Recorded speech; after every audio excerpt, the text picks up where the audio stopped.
都城枪击案过去第5天，首批共2名受害者举行葬礼，数百名公众前去送他们最后一程。新西兰总理阿德恩表示，将在星期5举行全国范围的2分钟默哀活动，以悼念这次空袭中的死难者。基督城一群妇女佩戴临时的伊斯兰头巾，展现和平与团结。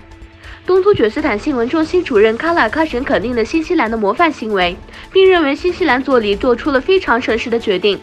他说，我们可以团结起来打败恐怖主义。恐怖主义活动遍布全世界，尤其是中国占领下的东突厥斯坦。成千上万的维吾尔族精英在集中营面临死亡威胁，东西方的统一无疑将消除恐怖主义的生存空间，无论是国家恐怖主义还是组织的恐怖主义活动。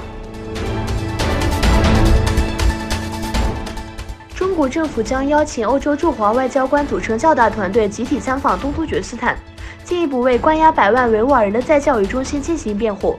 据报道，已经非正式地发出邀请，并特别邀请了各国大使。中国政府还没有详细地说明参访地点以及参访对象。其中一个消息源认为，非正式邀请是试探一下外交官们是否有兴趣。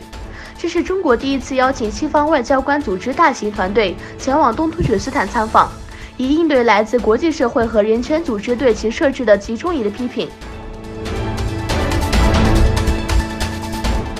菲律宾前外交部长罗沙里欧与前监察使摩拉莱斯以及菲律宾渔民一起向国际刑事法院提告，指控中国国家主席习近平在南海有争议海域犯有反人道主义罪行。据菲律宾媒体报道，上述提告者已于3月15日在国际刑事法院检察官班索达办公室提出这项指控。